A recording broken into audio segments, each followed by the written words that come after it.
Fund के आने की व्यवस्था, फंड के जाने की व्यवस्था ही हमारी पूरी तरह से कहलाती है लोक वित्तीय, यानी inflow of fund and outflow of fund. धन कहां से आ रहा है, धन कहां जाएगा, यानी आने और जाने का दोनों का जो ये व्यवस्था है उसी को हम लोक वित्त कहते हैं। लोक वित्त में अगर हम बात करते हैं तो एक और प्राप्तियां, क्या बात करेंगे, एक और प्राप्तियां, कहां से कितना पैसा प्राप्त हुआ, और दूसरी ओर भुगतान, कितना पैसा कहां पर भुगतान करना है। समझिएगा जरा, कौटिल्य ने कहा है वित्त प्रशासन की धुरी है। Finance is the pole of administration. वित्त प्रशासन की धुरी। अगर हम पूरे प्रशासन की बात करें तो पूरे प्रशासन का जो केंद्र बिंदु है कि पूरा प्रशासनिक गतिविधि आपका चला सकता है, वो पैसा है, वो फंड है। सरकार को बहुत सारे काम करने होते हैं, सरकार के बहुत सारे विभाग होते हैं। विज्ञान का विकास भी करना है, कृषि का विकास भी करना है, इंफ्रास्ट्रक्चर का भी विकास करना है, लोगों का भी विकास करना है, शिक्षा का भी विकास करना है, स्वास्थ्य पर भी ध्यान देना है, और संरचना पर भी, मतलब बहुत सारे विभाग है सरकार के। यस। और इन सभी विभाग को चलाने के लिए क्या चाहिए, पैसा। यानी इन सब के केंद्र में क्या बैठा हुआ है, पैसा। तो इसीलिए आचार्य कौटिल्य ने कहा वित्त प्रशासन की धुरी है। Finance is the pole of administration. अगर आपको वित्त के क्षेत्र में कुछ भी करना होगा तो हमें उसके केंद्र में क्या समझना होगा, पैसे को। पैसे के गतिविधियों का जो हम अध्ययन करते हैं उसी टॉपिक का नाम आपका है लोक वित्त, यानी सरकार के फंड का, सरकार के पैसे का आगमन का स्रोत और बहिर्गमन का स्रोत जाने का बनेगा। दूसरी बात आप समझिएगा, सरकार की कोई भी क्रियाकलाप, सरकार की कोई भी गतिविधि होती, सरकार अपनी गतिविधियां अपनी नीतियों के अनुसार करती है। सरकार की जो गतिविधियां हैं उनके नीतियों से जुड़ी रहती है। अगर हम सरकार की गतिविधियों को नीतियों से जुड़ा होना मान के चलते हैं तो इसके लिए भी सरकार की एक नीति होगी। लोक वित्त से संबंधित जो सरकार की नीति है, वो कौन सी नीति है, जो पैसे के आने जाने से, व्यवस्था से संबंधित सरकार की जो नीति होती है, उस नीति को क्या कहते हैं, उस नीति को हम कहते हैं राजकोषीय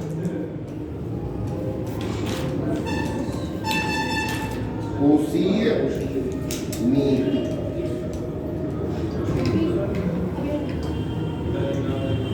राजकोषीय नीति भारत के आर्थिक विकास में, ध्यान दीजिएगा, भारत के आर्थिक विकास में, बल्कि आप कह सकते हो किसी भी देश के आर्थिक विकास में दो नीतियां सबसे अधिक महत्वपूर्ण होती हैं। कौन सी नीति, एक राजकोषीय नीति और दूसरी मौद्रिक नीति। बहुत अच्छे से याद करिएगा दिमाग में, किसी भी देश के आर्थिक विकास के लिए जो मूल है, केंद्र है, वो दो नीतियां हैं।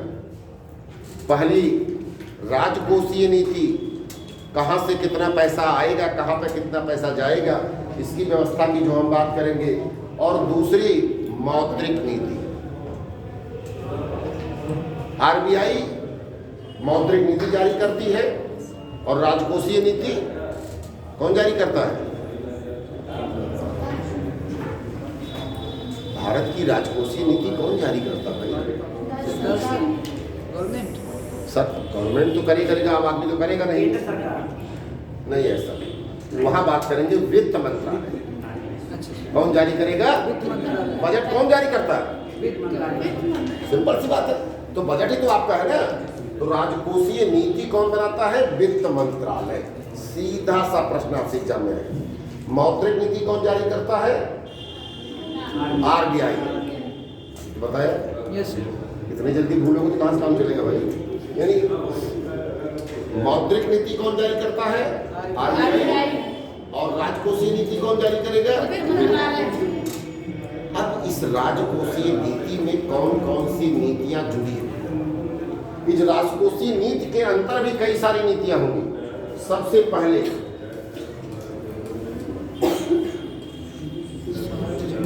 सार्वजनिक व्यय नीति, पब्लिक एक्सपेंडिचर पॉलिसी। दूसरा सार्वजनिक आय नीति, पब्लिक रेवेन्यू पॉलिसी। तीसरा सार्वजनिक ऋण नीति। चौथा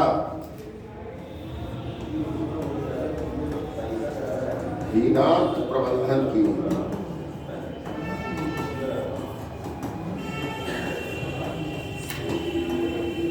यानी इस राजकोषीय नीति में कुल मिलाकर के 4 नीतियां हैं। एक राजकोषीय नीति जो वित्त मंत्रालय आपको जारी कर रही है, उसका सबसे पहला क्या होगा? दूसरा सार्वजनिक आय, तीसरा बेसिकली हम आपको जो बताना चाह रहे हैं कि जो लोक वित्त आपको पढ़ना है वो यही पढ़ना है कि इसके जो डायमेंशन है वो 4 है।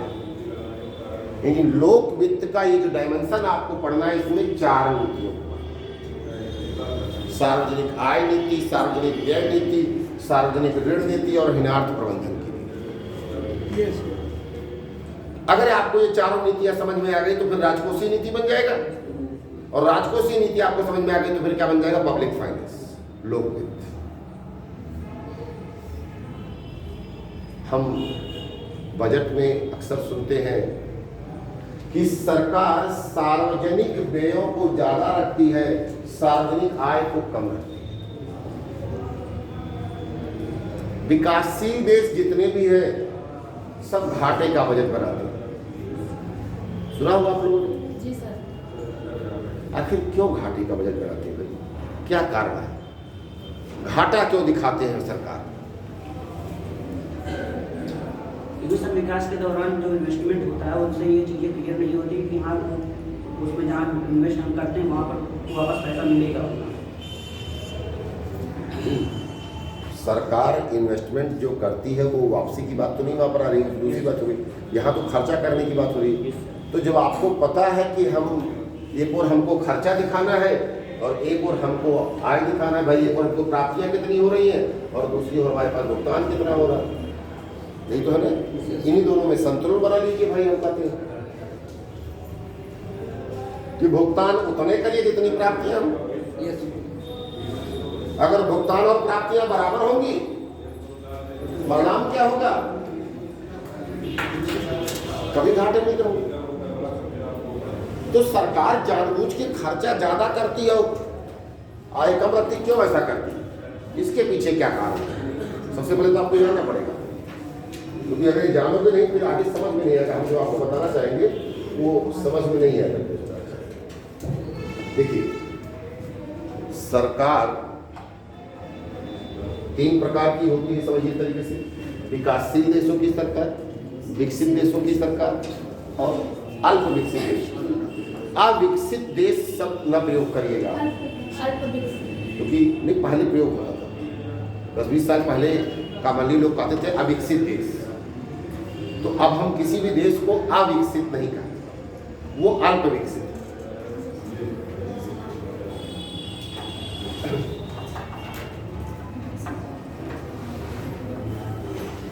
विकसित देश जितने भी हैं उनका विकास इतना ज्यादा हो चुका है कि उन्हें अब नए विकास की प्रक्रिया नहीं करनी।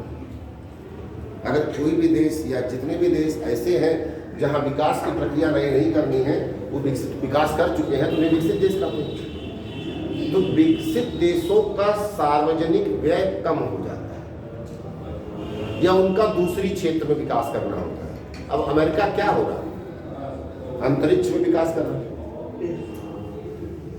वो भी कर चुका और प्राइवेट कंपनी कर रही उसकी।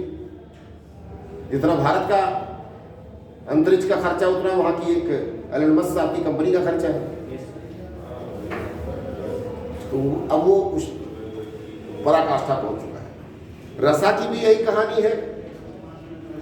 तो मतलब ये बनता है कि जो विकसित देश हो चुके होते हैं, अब इंग्लैंड है, अब क्या वहां पर नई सड़कें बनाना बाकी रह गया होगा? ये मुझे तो ऐसा नहीं लगता। फ्रांस है, क्या वहां सड़कें बनाना बाकी होगा? नहीं, ऐसा नहीं होगा, मुझे लगता काफी कुछ हो चुकी होंगी। हाँ, सब पहाड़ों पर और सब बना रहा होगा, बनाना होगा। चाइना आज पहाड़ों पर बनाता है, ग्लास रोड बना रहा है, पूरी कॉलोनी लटकती हुई बना दे रहा है? अभी चाइना ने एक शहर बसाया है पहाड़ों पर, मेन रोड पर घर है, और घर से आप अगर पीछे खिड़की खोल दोगे तो नीचे के 2000 फीट गड्ढा है। मतलब गलती से अगर कहीं वहां से अगर गिर गए तो फिर लौट के नहीं आना है, बॉडी नीचे आत्मा ऊपर। तो अब वो उस पर काम कर रहे हैं, वो बेसिक खर्चों पे नहीं काम कर रहे हैं। तो बस यही चीजें होती हैं कि आपको समझना होता है। जैसे हम कहें कि जो अमीर लोग हैं उनके घर का खर्चा नहीं है खर्चा, लेकिन उनके घर का मूल खर्चा, जो बेसिक खर्चा, उनको इस पर नहीं सोचना है। हमारे आपके यहाँ सब्जी कैसे आना है, कपड़े कैसे खरीदना है, इस पे कैसे क्या होना है, ये सोचा जाता है। उनके यहाँ सब नहीं सोचा जाता है, क्योंकि उसका तो उनके पास ऑलरेडी धरा हुआ है। तो ऐसे विकसित और विकासशील देश, भारत सोच रहा है कि इस साल हम 3000 किलोमीटर सड़क बना ले, इस बार हम ये रोड हम इलेक्ट्रिफाइड, ये रेलवे लाइन इलेक्ट्रीफाइड कर ले। ये सब वहाँ हो चुका है। भारत सोच रहा कि हम हर ब्लॉक में एक हॉस्पिटल बना ले, हर गांव में हम एक PHC खोल ले। अभी वो मूल खर्चे पे काम कर रहा है, और विकसित देशों में ये सब खर्चे काम हो चुके हैं। अब दूसरी ओर समझिएगा कि भारत ये सब करना भी चाह रहा है, और दूसरी ओर अपनी प्राप्तियों को बढ़ा नहीं रहा है, ये उस हिसाब से नहीं बढ़ा रहा। क्यों ऐसा? क्योंकि वो टैक्सेस उतना ही लगाना चाहता है जितना आम आदमी भुगतान कर, जितना आम आदमी पे कर।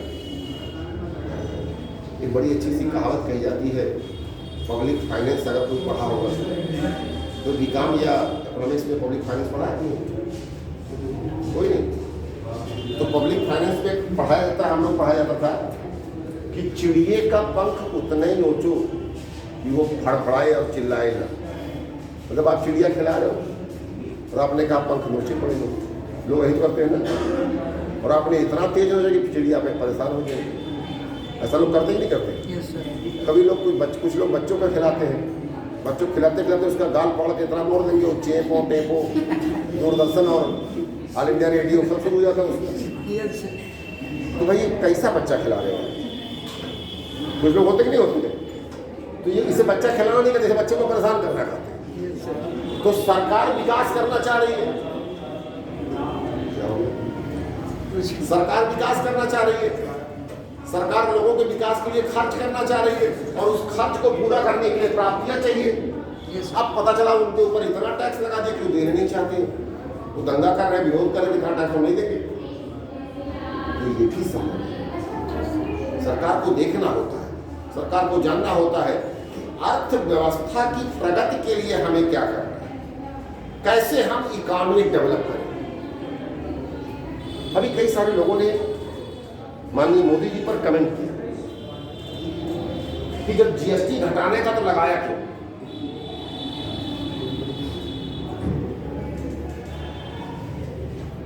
बड़े प्रॉपर कमेंट है, मैं राजनीतिक बात नहीं करता हूँ, सिंपल है।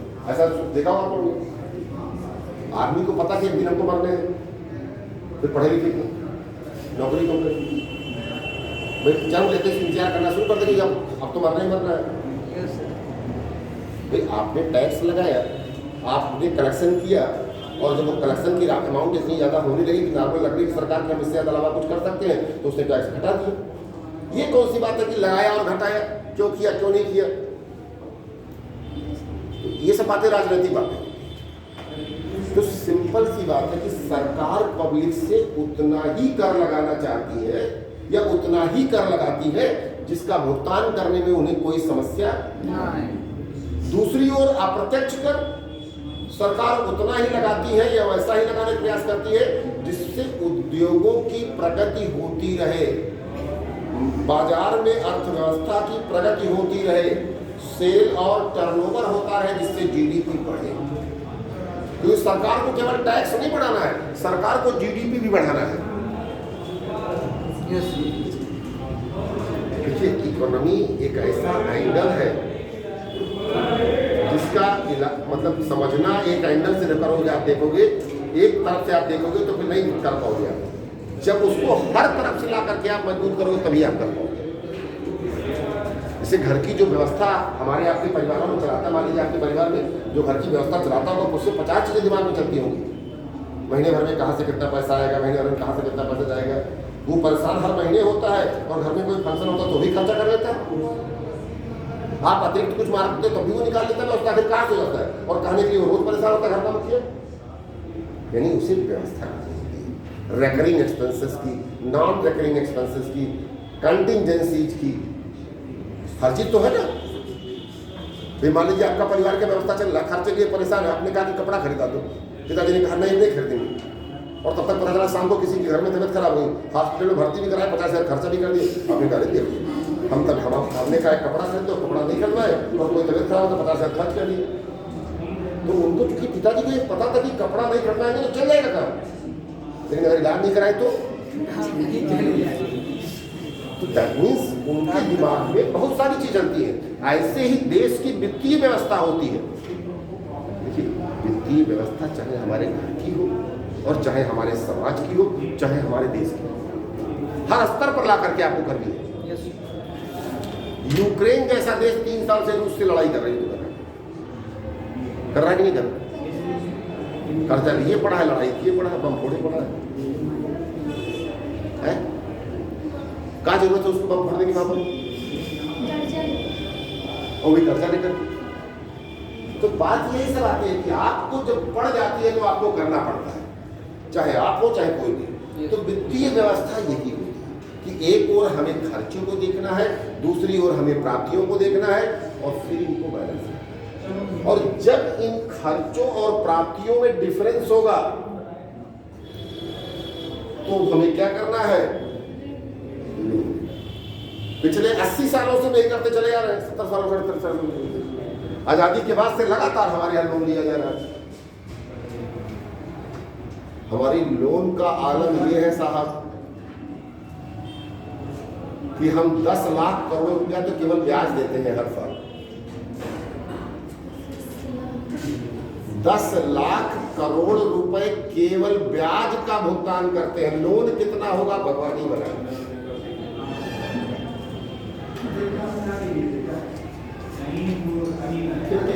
बिहार में 10,000 रुपया हर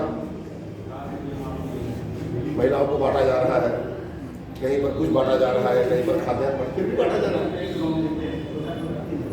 क्योंकि ये लोन इतना बड़ा हो गया कि इन कार्यक्रमों को अगर बंद भी किया जाएगा तो भी कोई फर्क नहीं पड़ने वाला।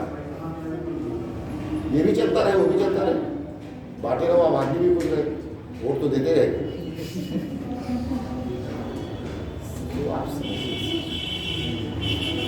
हम व्यय को समझे, हम आय को समझे, हम ऋण को समझे, और फिर इनके पूरी की प्रबंधन निर्णायक नीति को आगे करें।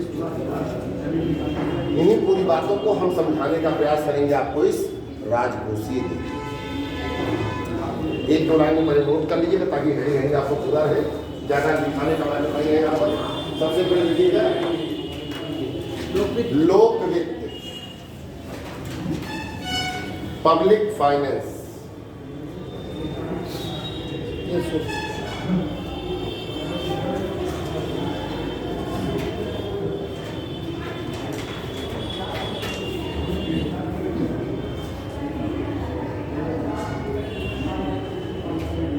सरकार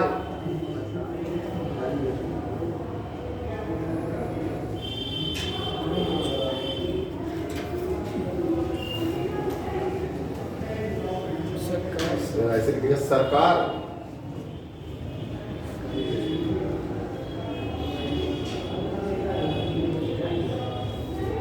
कानून व्यवस्था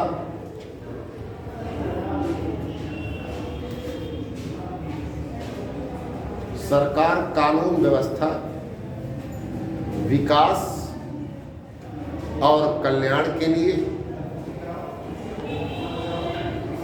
प्रतिबद्ध है।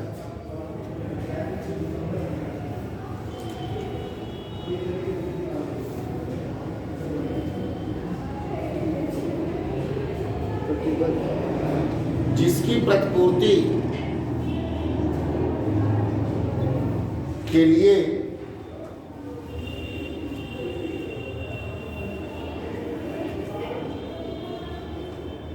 वित्त परम आवश्यक है। क्लियर हो गया लाइन? अब इसी में एक सपोर्ट दे दीजिए। आचार्य कौटिल्य ने लिखा है या कहा है, आचार्य कौटिल्य क्या कहा भाई? वित्त प्रशासन की धुरी। हाँ, वित्त प्रशासन की धुरी। Finance is the pole of administration. वित्त प्रशासन की धुरी है।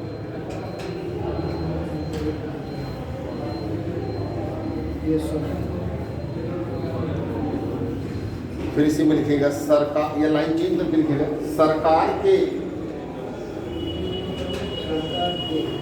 आय और व्यय का प्रबंधन, सरकार के आय और व्यय का प्रबंधन लोक वित्तीयन कहलाता है। लोक वित्तीयन, ब्रैकेट में चाहो तो लिख लीजिए पब्लिक फाइनेंस।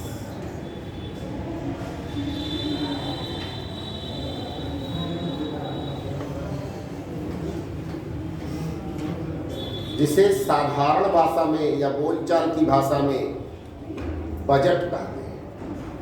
क्या कहते हैं? बजट।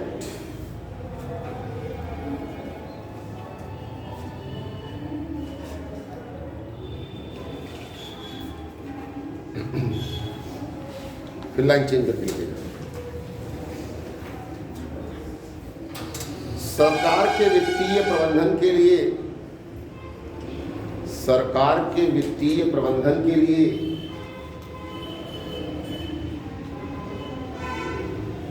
सरकार राजकोषीय नीति तैयार करती है। सरकार के वित्तीय प्रबंधन के लिए सरकार कौन सी तैयार करती है? राजकोषीय नीति। ये देखिए, ये तो मैंने आपको नहीं बताया ना, राजकोष से चला गया। राजकोषीय नीति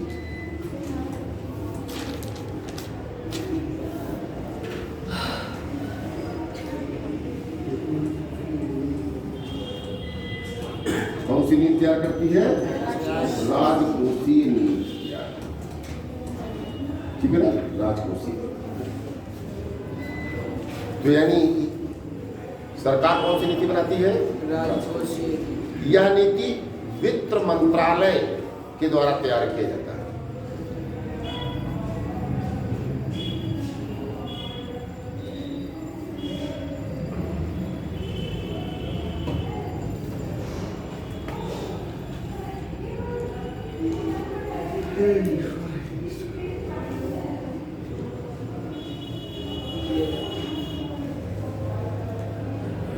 ठीक है ना, वित्त मंत्रालय।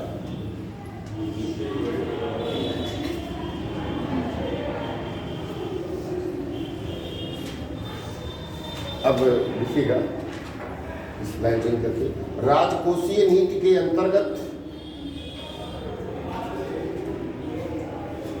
निम्नलिखित नीतियां सम्मिलित हैं।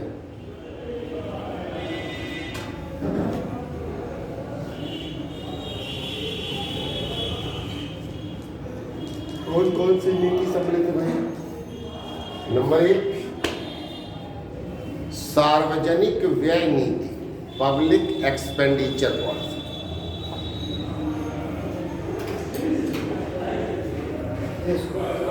कौन सी नीति सम्मिलित है? पब्लिक एक्सपेंडिचर, सार्वजनिक व्यय नीति।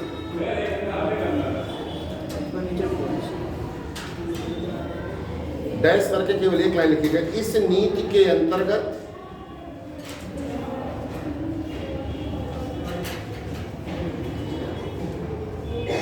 सार्वजनिक व्यय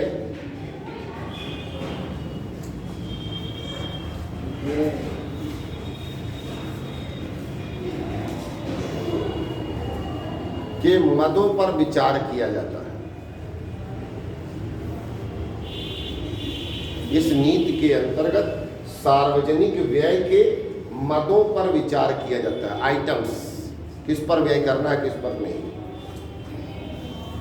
अब जरा समझिएगा, यहीं पर एक सरकार आती है, वो किसी और योजना को चलाती है, दूसरी सरकार आती है, वो किसी और योजना को चलाती है। सरकार बदलने पर योजनाएं क्यों बदलती है भाई? क्योंकि उसको और क्योंकि वह उस क्षेत्र के लिए विशेष कार्य करना चाहते हैं। सरकार के व्यय की जो मदें होती हैं उनकी मैनिफेस्टो से जारी होता है। Yes sir. हर एक पॉलिटिकल पार्टी का अपना मैनिफेस्टो है। अब जैसे मान लीजिए अगर तेजस्वी जी की सरकार बन जाती बिहार में, तो तेजस्वी जी ने कहा था कि भाई हमारी सरकार बनेगी तो हम हर परिवार में एक नौकरी देंगे सरकारी। तो बिहार में ही केवल होता कि मंगल ग्रह पर भी होता, भगवान जाने। भाई इतने परिवार है, हर परिवार को नौकरी कैसे दे दोगे भाई? आप जरा सोचिए। तो आपकी मैनिफेस्टो ये बताती है। हालांकि भाजपा साहब की अगर हम बात करें, इन्होंने भी कई सारे ऐसे चुनावी वादा किया कि जो कि पूरा नहीं कर सकते। या जेडीयू की बात करें तो उनकी भी आपका यही आपका है कहानी है, नीतीश कुमार साहब। तो पॉलिटिकल पार्टीज अपनी मैनिफेस्टो में बहुत सारी बातें रखते हैं, पूरा भी नहीं कर पाते हैं, लेकिन कुछ तो उनको उससे फॉलो करना होता है कि ये करना ही करना है। उनका तरीका, उनका वे, उनका एरिया पता लग जाता है कि किसके लिए विकास है। अब दूसरी बात आती है कि भाई हमको यही से पता लगता है कि ये किसकी ओर अग्रसर होंगे, कहाँ पर करना चाहेंगे। भाई केंद्र में जो कांग्रेस की सरकार की आप बात करते हैं तो वहाँ पर एक बात आई थी जो है कि एक कोई योजना थी जो सैम पित्रोदा साहब ने बनाया था कि सबके खाते में पैसा ट्रांसफर करेंगे। हाँ, खटाखट सही है। उसका नाम राहुल गांधी जी ने है, खटाखट योजना। लेकिन वही बात फिर है कि सरकार, जनता ने उन्हें चुना ही नहीं कि हमको खटाखट नहीं चाहिए। वही बात है। देखिए, मैं कभी किसी पार्टी की बात नहीं करता, लेकिन एक सामान्य सी बात है कि भाई आप ऐसा योजनाएं क्यों बात कर रहे हैं? आपको मैं एक तरफ बात कर रहा हूँ कि भारत 10 लाख करोड़ रुपए हर साल ब्याज दे रहा है भारत सरकार। राज्य सरकारों की बातें छोड़ दीजिए भी उसमें, और उसके बाद भी हम ऐसी योजनाएं चला रहे हैं, चाहे भाजपा हो चाहे कोई भी पार्टी हो, सभी पार्टी बात करें। लेकिन इन पार्टियों को ये पता है कि आम जनमानस के विकास के लिए बहुत जरूरी है। अगर हम ये विकास नहीं करेंगे तो बहुत जनमानस का विकास नहीं होगा। अब ये अलग बात है कि ऐसी व्यवस्थाओं का, ऐसे कार्यक्रमों का, चाहे हम पदाधिकारियों की बात करें और चाहे हम आम जनता की बात करें, लोग दुरुपयोग करते हैं या गलत तरीके से उसका लाभ लेते हैं। भाई समाज कल्याण विभाग का सामूहिक विवाह कार्यक्रम चल रहा है। अब पता चला कि पिछले साल शादी कर चुके हैं, पेंशन मतलब उसका पैसा पाने के लिए दोबारा फिर शादी कर रहे हैं। हो रहा है सर। अभी कुछ एक आध जिलों की बात आई है, मैं नाम नहीं ले सकता, कि पता चला भाई बहन को ही शादी करते हुए दिखा दिया गया, और वो गलत।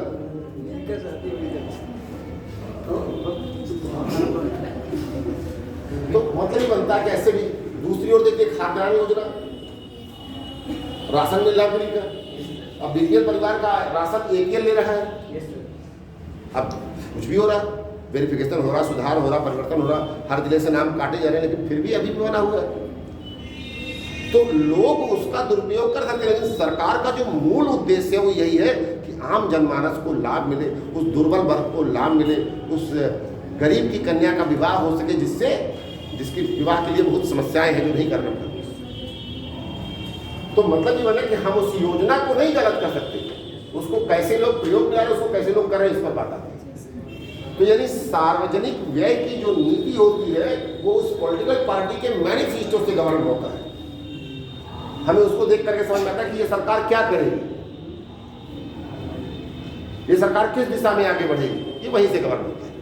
तो सार्वजनिक व्यय नीति को हमें देखना होता है कि हम कैसे करें। दूसरी ओर हम ये देखें कि भारत की कैसी आर्थिक नीति चल रही है, भारत की कैसी वित्तीय नीति चल रही है, हम बहुत सारी बात वहां से भी लेकर के लेकर चलेंगे। अब तीसरी ओर देखिए, इस राजकोषीय नीति के अंतर्गत जो सबसे पहला हम बात कर रहे हैं सार्वजनिक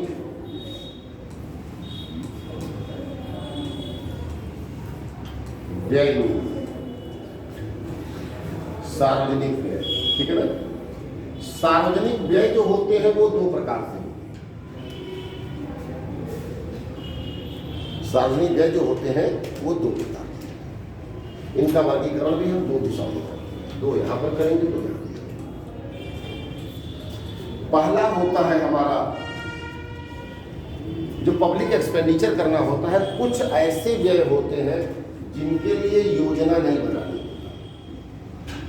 और कुछ ऐसे व्यय होते हैं जिनके लिए सोचना विचारना होता है।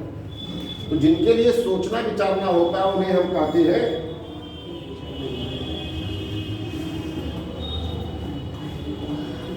नियोजित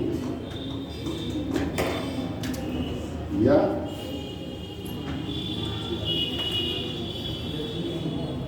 और दूसरा होता है गैर नियोजित।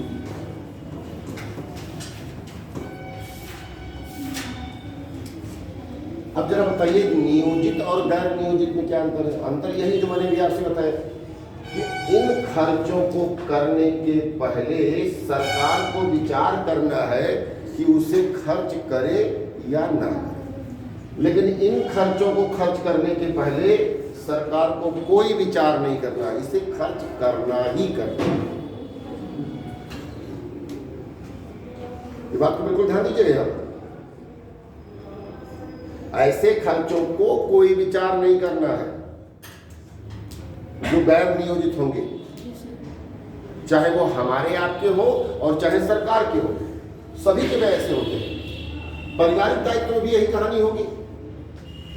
परिवार में भी कुछ ऐसे खर्चे होंगे जिसको करना ही करना है। अब मान लीजिए आपसे आपके परिवार का मुखिया कह दे कि सोच रहे हैं 10 दिन तक घर में खाना न बने,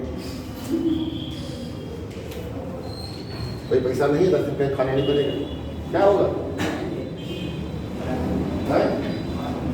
बताइए भाई, चल जाएगा? नहीं सर, न्योता खा लेंगे। कितना नहीं होता खाने वाले उसमें, अगर वो चल रहा क्या कहते हैं पितरपक्ष चल रहा है, भीख मांगना पड़ेगा। सबसे बड़ी बात आपको समझना है ना कि वो आधार नहीं देख कर चला जाएगा।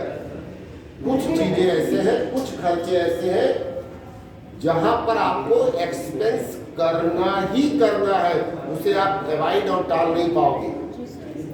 You have to do it. सरकार ने कर्मचारी रखा, अभी कोविड काल था, कहा देता कि कोविड में तनख्वाह नहीं मिलेगा, इस्तीफा तुरंत हो जाता सबका। किसी का इस्तीफा नहीं होता बेटा, लेकिन विरोध होता। इस्तीफा देने को तब क्या मिल जाएगा?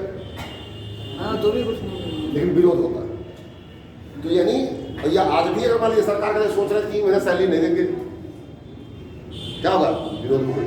तो सरकार ऐसा नहीं कर सकती कि कर्मचारी रखने के बाद कहें कि हम सैलरी देंगे कि नहीं देंगे, इस पर हम विचार कर रहे हैं। ये सैलरी का एक्सपेंस क्या हो जाएगा? सरकार ने किसी से कर्जा ले रखा, कहते सोच रहे इस बार ब्याज नहीं देंगे, चल जाएगा क्या?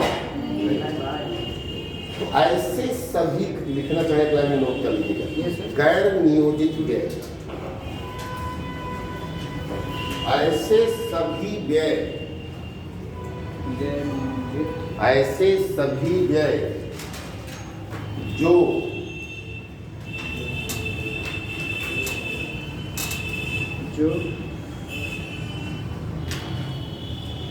निश्चित रूप से खर्च करने होते हैं,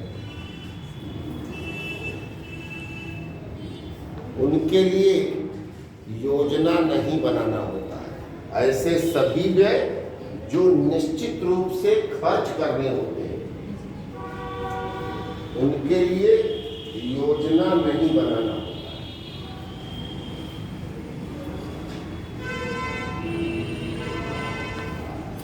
जैसे योजना क्या होता है? उन्हें गैर नियोजित व्यय कहते हैं।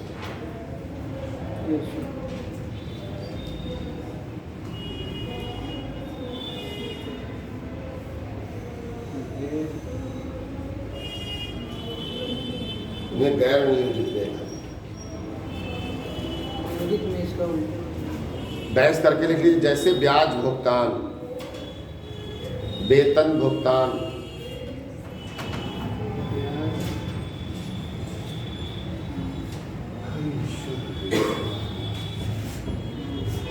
ठीक है। यस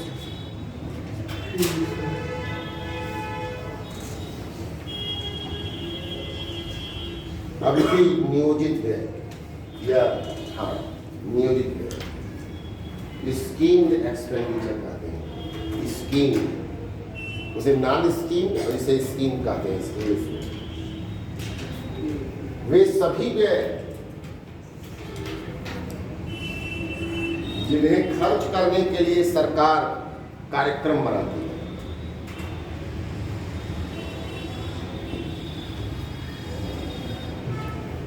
उन्हें नियोजित व्यय कहते हैं।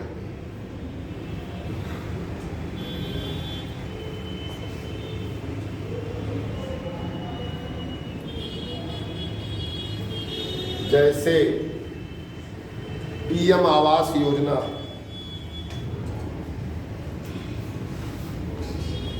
मनरेगा,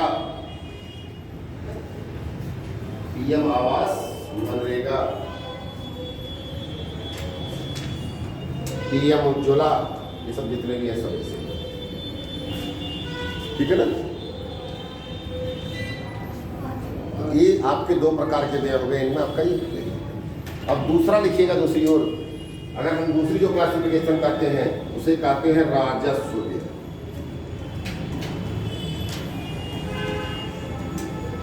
और दूसरा कहते हैं पूंजीगत व्यय। तो जरा इनको लिख लीजिएगा, राजस्व व्यय, राजस्व व्यय यस ऐसे व्यय यस जिसका लाभ या जिनका लाभ उसी वित्तीय वर्ष में हो।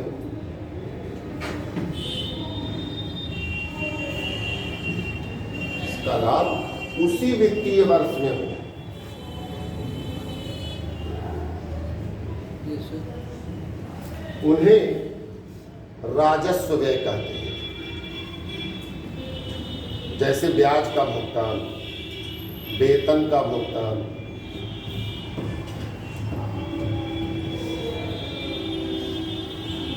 दवाइयों की खरीद, स्टेशनरी, ये सब क्या हो गए? रेवेन्यू एक्सपेंस, ठीक है ना। ये सब कैसे खर्च है? राजस्व। दूसरा लिखिएगा पूंजीगत व्यय, कैपिटल एक्सपेंडिचर। पूंजीगत व्यय, ये थोड़ा मिसप्रिंट हुआ है, जरा ध्यान दीजिएगा।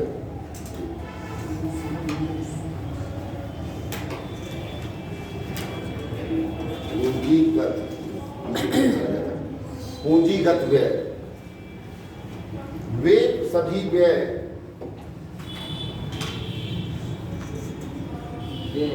जिन्हें एक बार खर्च किया जाए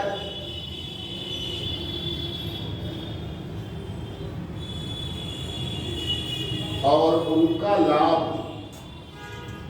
अनेक वर्षों तक या कई वर्षों तक, all those expenditure that once occurred, ऐसे सभी व्यय जिन्हें एक बार खर्च किया गया हो और उनका लाभ कई वर्षों तक हो।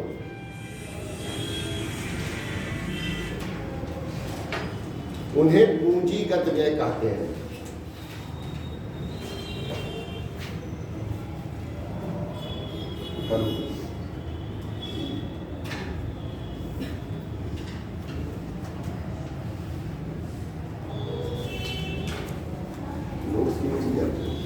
कहाँ से है?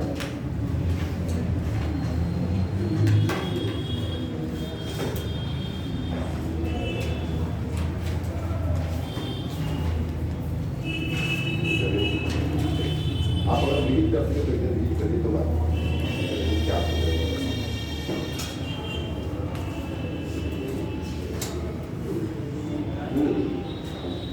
वैसे कोचिंग करना उसको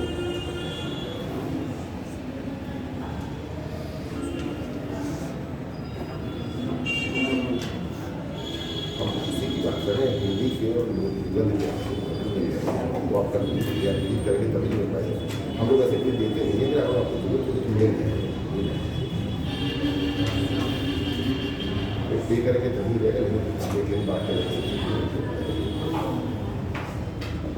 आलम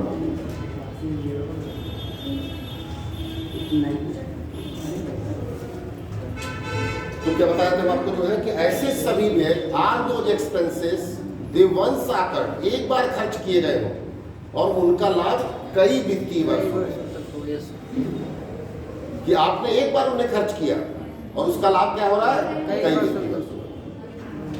अब जैसे क्या हो रहा है, जैसे लिखिएगा भवन निर्माण, क्या लिखना है आपको, भवन निर्माण, कंस्ट्रक्शन ऑफ बिल्डिंग। आप आपने बिल्डिंग बनवा दिया एक बार, 10-20 साल 25 साल 50 साल तो चलबे करना है, ऐसा है कि नहीं है। जी sir. Purchase of machinery, machinery का क्रय,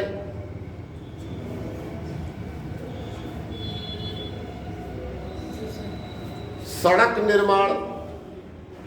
अब ऐसा थोड़ी कि सड़क एक साल बनेगा, एक साल में टूट जाएगा, टूट भी सकती है, कई सारे पुल गिरे हैं, पिछले साल रिकॉर्ड है, जी सर। लेकिन वो एक खाली बाई मिसअप, बाई दुर्घटना, बाई डिफॉल्ट आप कर सकते हैं। देखिए उसमें लोग, हम आपको बताएं, गैर राजनीतिक बात करिए, आप नदी में पुल बना रहे हैं, पुल आपने पिलर पे खड़ा किया और नदी ने उसको काटना शुरू कर दिया, फिर आप रोक नहीं पाओगे, चाहे जितना बिल्डिंग आप सब जाएगा, काट देगा पोस्ट में, संभव है। ये मिट्टी को नीचे काट दिया तो पिलर ले जाए, अब कितना पिलर ले जाओगे अपना पिलर, भाई पिलर आपको ले जाना है, कितना उसका नींव ले जाओगे, वो संभव होता है। लेकिन आपका व्यय कैसा माना जाएगा, पूंजीगत व्यय माना जाएगा। यस तो कैपिटल एक्सपेंडिचर और रेवेन्यू एक्सपेंडिचर, तो हमने आपको ये बात किया, ये एक और पूंजीगत व्यय होता है, दूसरी ओर राजस्व, और यही चीज यहाँ पर दूसरी ओर व्यय की बात करेंगे, एक और नियोजित व्यय होता है, दूसरी ओर गैर नियोजित यानी सार्वजनिक व्यय जो आपने पढ़ा वो दो प्रकार से हम वर्गीकृत करेंगे और दोनों में दो प्रकार है। यस उदाहरण सहित हमने आपसे बात कर लिया, इतना क्लियर हो गया। अब दूसरा हेडिंग डालिए, सार्वजनिक आय।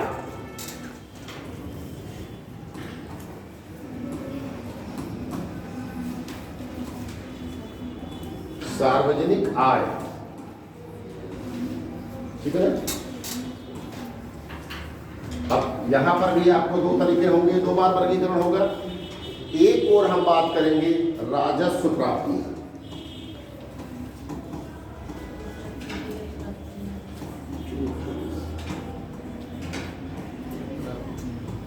और दूसरी ओर बात करेंगे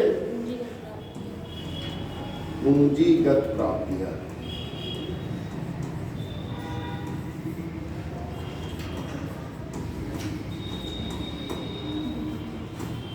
तो राजस्व प्राप्तियां और पूंजीगत प्राप्तियां। अब जरा यहां पर भी अंतर समझिएगा। राजस्व प्राप्तियां का मतलब हो रहा है वे सभी प्राप्तियां जिसको सरकार ने कभी दिया न हो और भविष्य में कभी देना न। भाई आम आदमी से टैक्स लिया गवर्नमेंट ने, कभी उसको वापस देना है, कभी उसने पहले दिया है, व्यय करना है। व्यय करना अलग बात होती है। एक लाइन में इसकी परिभाषा लिखिए, आयगत प्राप्तियां।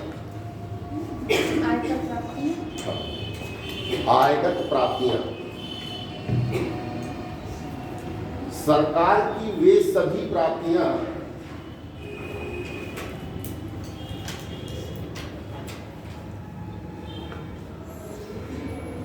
सरकार की वे सभी प्राप्तियां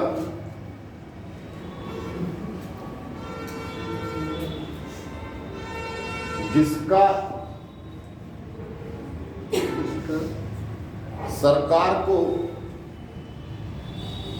भुगतान नहीं करना है,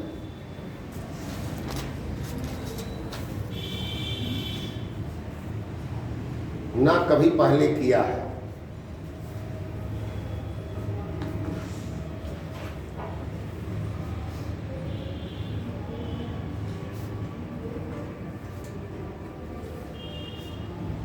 उन्हें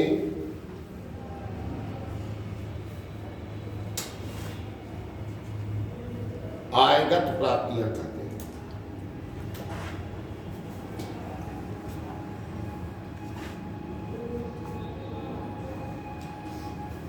आयगत प्राप्तियां दो प्रकार के होते हैं।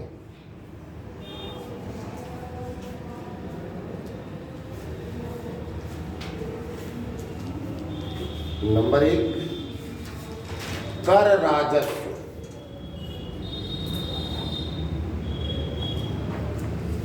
या कर केवल लगा सकते हो, कर आयकर प्राप्तियां दो प्रकार के होंगे।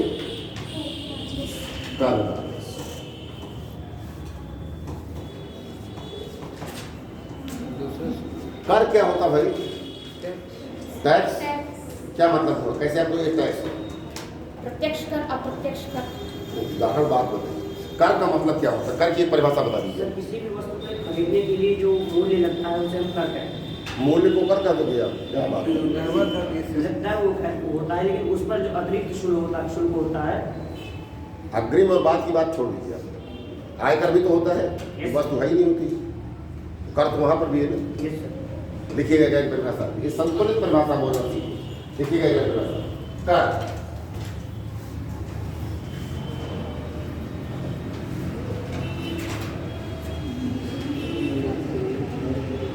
सरकार द्वारा जनता पर लगाया गया प्रभार, जिसके बदले वह कोई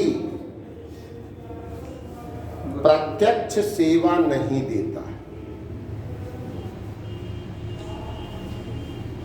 आप प्रत्यक्ष रूप से दे रहे हैं, आप प्रत्यक्ष रूप से उसकी सेवाएं आप ले रहे हो, लेकिन प्रत्यक्ष रूप से नहीं कि आपको हमने टैक्स दिया है, हमको ये सेवा चाहिए, नहीं। उसका जो खर्चा होगा, जितना टैक्स जिसने दिया है वो भी उसका प्रयोग करेगा, जिसका टैक्स नहीं दिया वो भी प्रयोग करेगा। लेकिन टैक्स के नाम पर सरकार जो पैसा लेगी उसका उस व्यक्ति को कोई प्रत्यक्ष सर्विस नहीं।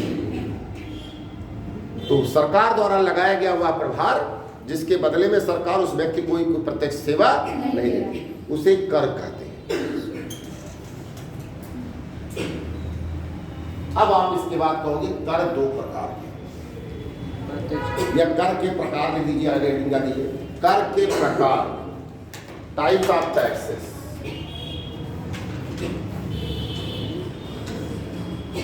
प्रत्यक्ष कर, पहला क्या लिखेंगे आप? प्रत्यक्ष कर। प्रत्यक्ष कर। अब इसका क्या कहोगे भाई? इसकी क्या परिभाषा प्रत्यक्ष कर की? जो सर डायरेक्ट प्रतिमा जो जनता से डायरेक्ट दिया जाता है, तो कर सर सीधे भुगतान को प्रत्यक्ष कर कहा जाएगा। तो आप एक जो सीरीज सरकार सीधे कर ले, जनता से लिखिएगा, एक लाइन में परिभाषा लिखिए। वह कर जिसका भार उसी व्यक्ति पर हो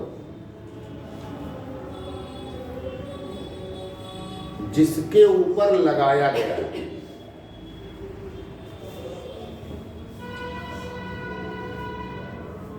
यानी जिसने भुगतान किया है उसका भार भी उसी व्यक्ति पर है, उसे प्रत्यक्ष कर रहा है। जो भी भुगतान कर रहा है उसका भार भी उसी व्यक्ति पर है, उसे आप क्या कहते हो? प्रत्यक्ष।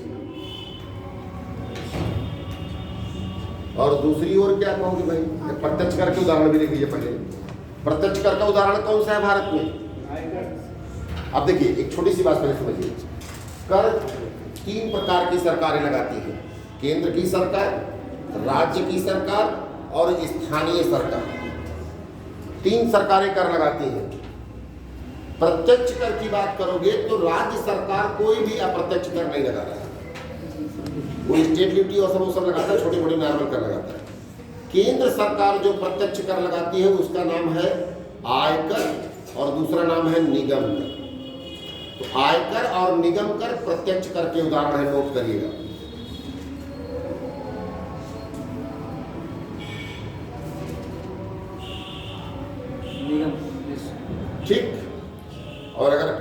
कॉर्पोरेट गवर्नमेंट की बात करोगे, ये जो स्थानीय निगम की सरकारें हैं इनकी बात करोगे, लोकल गवर्नमेंट की, तो लोकल गवर्नमेंट की जब आप बात करेंगे तो यहाँ पर नाम आता है हाउस टैक्स।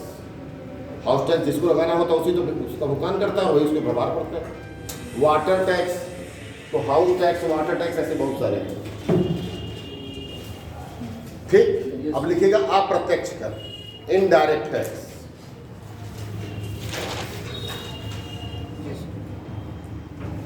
वे कर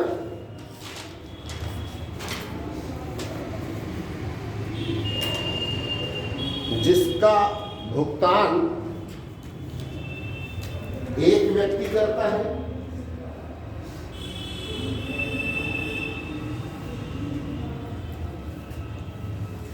परंतु उसका भार दूसरे व्यक्ति पर होता है।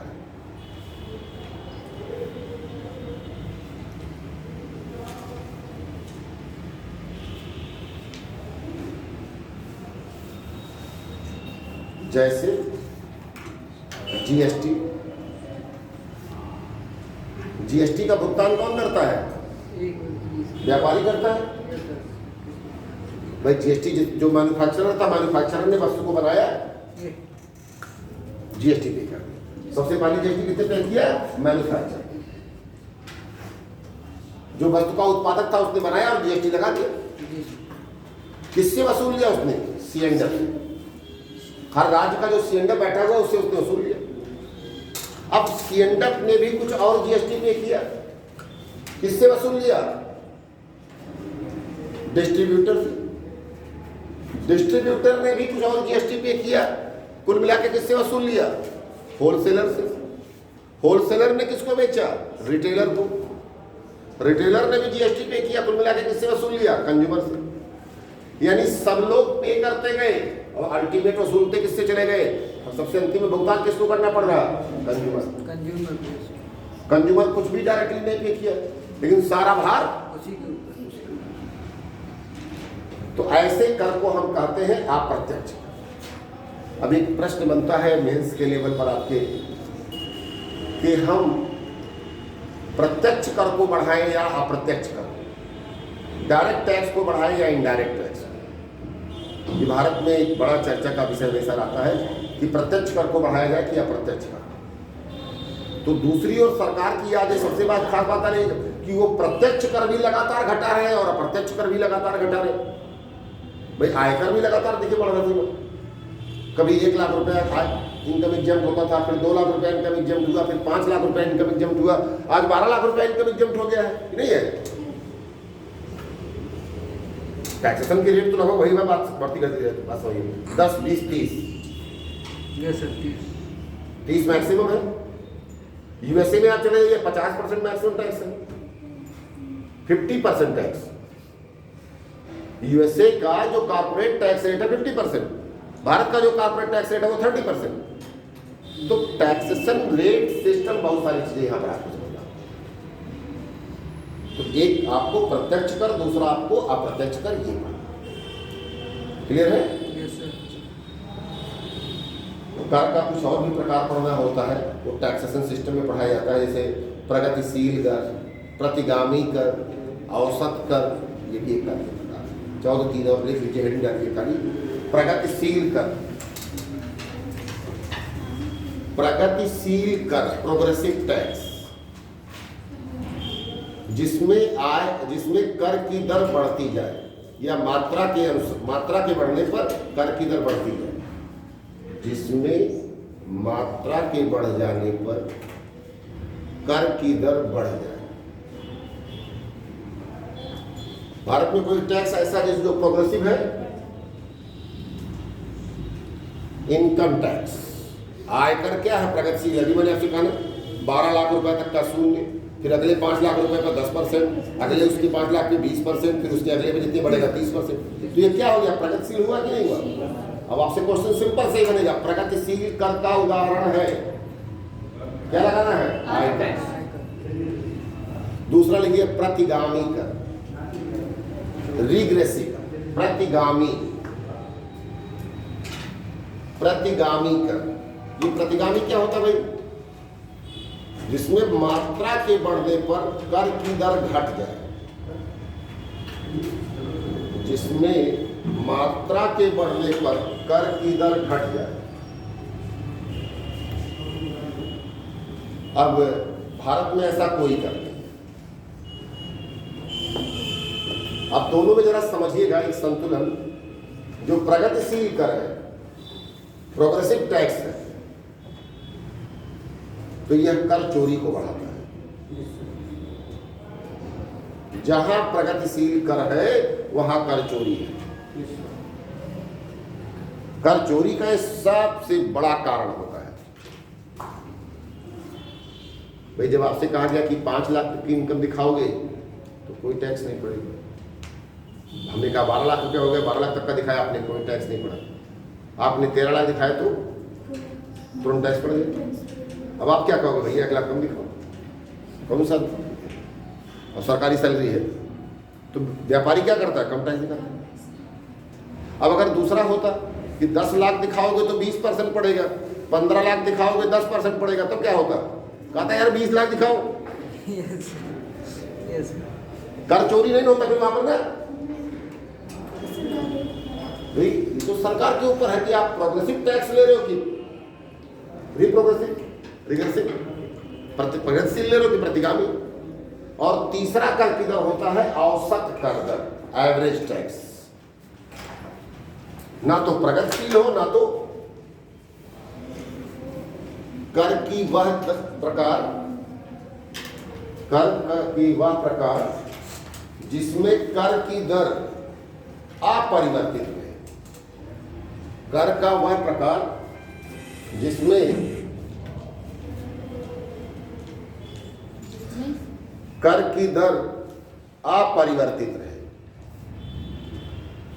उसे औसत कर दर कहते हैं, एवरेज टैक्स रेट। जैसे जीएसटी, आप 5 लाख रुपए का सामान बेच रहे हो तो 5 लाख पे जीएसटी दोगे, आप 50 करोड़ का सामान बेच रहे हो तो 50 करोड़ की जीएसटी दोगे। ऐसा नहीं है कि अमाउंट के बढ़ने पर कर की दर न तो कम हो रही ना तो ज़्यादा। वो क्या हो गई, क्लियर है। एक ओर प्रत्यक्ष और अप्रत्यक्ष कर, और दूसरी ओर 3 मैंने आपको लिखा दिया, प्रगतिशील, प्रतिगामी और औसत कर। यस यहीं से प्रश्न बनना होता तो बनता है। तो कर राजस्व एक हो गया, यस ठीक। तो कर राजस्व मैंने आपको 2 प्रकार बताए, एक प्रत्यक्ष कर और दूसरा। अब अगला पे लिखेंगे गैर कर राजस्व।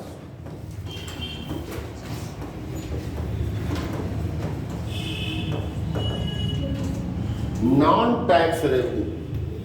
तो लिखिएगा सरकार की वे प्राप्तियां, सरकार की वे प्राप्तियां जो कर के अलावा प्राप्त होती है,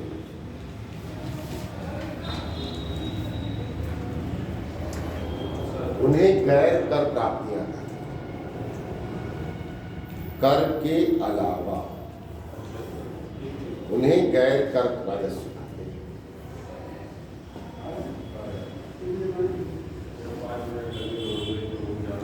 अब गैर कर राजस्व कौन से है भाई,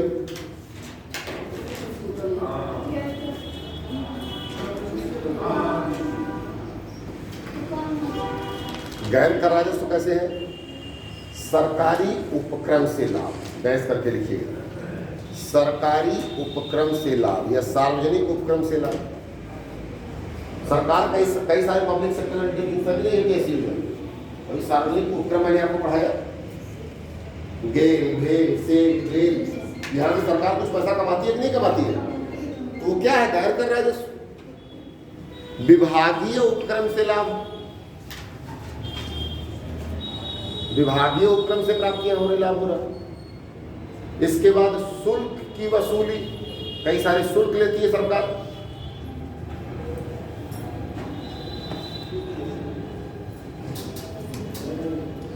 अब लिखिएगा पूंजीगत प्राप्तियां, दूसरा क्या लिखना है आपको, पूंजीगत प्राप्तियां, कैपिटल रेसिप्ट।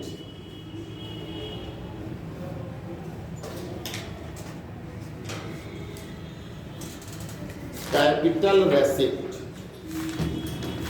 सरकार की वे प्राप्तियां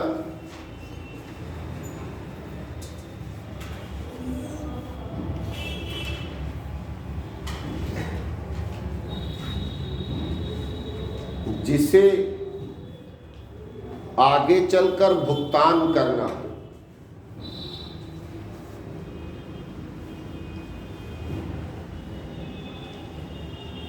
अर्थात ऋण, जिसे आगे चलकर भुगतान करना हो अर्थात ऋण, अथवा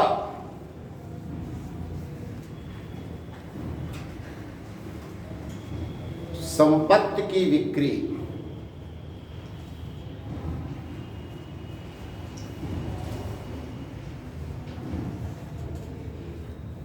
अथवा ऋण नहीं ऋण सॉरी अथवा नहीं, और अथवा मत लिखिए, छोड़िए तो ही लिखेगा। अथवा नहीं, एक आपने लिखा कि जो है जिसे सरकार को भुगतान करना हो, और दूसरा जो है लिखा संपत्ति की बिक्री को पूंजीगत प्राप्तियां कहते हैं। कैसे कहते हैं आप? पूंजीगत प्राप्ति, कैपिटल रेसिप्ट। तो एक और आपकी क्या होती है, सरकार की राजस्व प्राप्तियां होती हैं, रेवेन्यू रेसिप्ट होता है जिसमें टैक्स रेवेन्यू और नॉन टैक्स रेवेन्यू जुड़ा होता है, और दूसरी ओर हम बात करते हैं पूंजीगत प्राप्तियां। ये पूंजीगत प्राप्तियां वे प्राप्तियां होती हैं जिन्हें सरकार ने या तो पहले भुगतान किया हो या भुगतान करना, एक तरीके से ऋण। और दूसरी ओर क्या बात करोगे, या तो सरकार अपनी संपत्ति बेच दे, ये भी तो कैपिटल रेसिप्ट है। तो ये सारे आपके होते हैं। अब यहीं पर चर्चा बात आती है कि एक और आपने पढ़ा भाई सार्वजनिक व्यय, एक और आपने पढ़ा सार्वजनिक आय, और अब बात आती है सार्वजनिक ऋण की। एक लाइन में जरा नोट कर लीजिएगा ताकि ये टॉपिक पूरा कवर हो जाए। सार्वजनिक ऋण, पब्लिक डेट। अब जरा सोचिए, सरकार किससे ऋण ले सकती है? जनता से, हाँ, और फिर सरकार से। सरकार खुली सरकार है। जनता से और कंपनियों से। पहली बात तो कंपनी सरकार को कोई लोन नहीं देती, नहीं लोन ले तो कंपनी लेती है ना। जनता से और आरबीआई लोन कहा जाए कि भाई सरकार जो ऋण ले सकती है, पहला आपको लिखना है विदेशों से, फॉरेन। कहाँ से लेगी? विदेशों से। अभी एक चैप्टर आपको हम पढ़ाएंगे विदेशी अंतर्प्रवाह, फॉरेन इनफ्लो, तो वहाँ पर FDI, FII और वो सारी चीज़ें पढ़ाएंगे, वहीं पर आपका ये भी पढ़ाएंगे। सरकार कहाँ से लोन लेगी? विदेशों से। वर्ल्ड बैंक से मिलेगी लोन, IMF से लोन लेगी, एशियाई डेवलपमेंट बैंक से लोन लेगी, ब्रिक्स बैंक से लोन लेगी, या किसी देश से लोन लेगी। दोनों हो सकता है, और ले भी रही सरकार, लगातार इसको कर रही। अब दूसरी ओर किससे ऋण लेगी? जनता से ऋण। जनता से ऋण, सरकार जो जनता से ऋण लेती है उसके बदले में बॉन्ड जारी करती है। क्या जारी करती है? बॉन्ड। जैसे national highway authority of India का बॉन्ड, RBI का बॉन्ड, रूरल इलेक्ट्रिफिकेशन कॉर्पोरेशन का बॉन्ड, किसी का भी हो सकता बॉन्ड। सरकार के जिस उपक्रम को जितने फंड की जरूरत होती है वो बॉन्ड जारी कर देती है। और चूंकि सरकारी बॉन्ड होता है जहां पर गारंटी होती है, आपको पता होता है कि भाई इसकी गारंटी है, तो यहां पर आपको क्या करते हो, आप इसको, यानी आम जनमानस इस बॉन्ड को खरीद ली। आम जनमानस इसको कभी मना नहीं। तो 3 सेगमेंट आपके।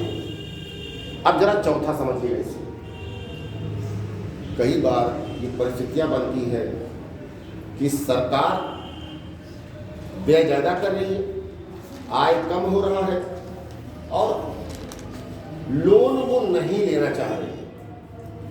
अब अगर लोन नहीं लेना चाह रही तो उसके पास केवल एक कॉन्सेप्ट बचता है जिसे हम हिनार्थ प्रबंधन की नीति के अंतर्गत सम्मिलित करते हैं कि सरकार लोन लेगी या सरकार नए नोट छापेगी। सरकार क्या कर सकती है? RBI से कहेगी भाई तुम नए नोट छाप दो।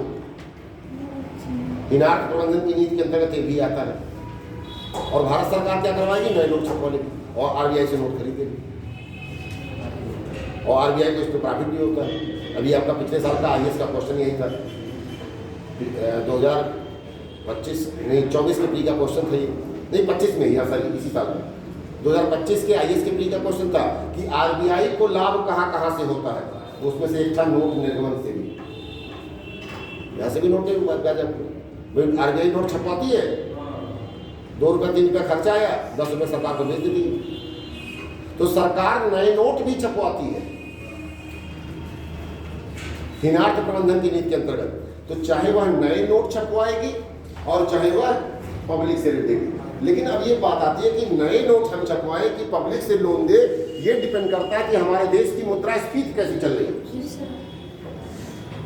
क्योंकि अगर नए नोट आपने छपवाया तो मुद्रा का प्रवाह मार्केट में ज़्यादा हो जाएगा, इससे मुद्रास्फीति बढ़ जाएगी। इससे मुद्रास्फीति बढ़ जाएगी, और अगर पब्लिक से लोन ले लिया तो मुद्रास्फीति घट जाएगी, तो पब्लिक के पास परचेजिंग पावर घट जाएगा। जी सर। तो ये कई बार मार्केट में हम इसको डिसाइड करना होता है कि हम कौन सी नीति को लागू करें। ये बहुत ज़्यादा सोचने की बात है। इकोनॉमी में बार बार आपसे एक बात कर रहा हूँ कि हमें कई एंगल को लेकर के सोचना होता है कि हम किस एंगल से पढ़ रहे हैं, किस एंगल से इसकी चर्चा कर रहे हैं। ठीक है, चलिए आज की क्लास इतना रखे दे रहे हैं। बाकी नेक्स्ट क्लास में हम जब बात करेंगे तो ये हीनार्थ प्रबंधन, इसकी नीति पर चर्चा करेंगे हम आपसे, थोड़ा पढ़ करके आइएगा। और दूसरा जो बजट के घाटे होंगे, किस पर चर्चा करेंगे? बजट के घाटे, राजकोषीय घाटा, राजस्व घाटा, प्रभावी राजस्व घाटा, प्राथमिक घाटा, और फिर इन घाटों का मैनेज कैसे किया जाए इस पर चर्चा।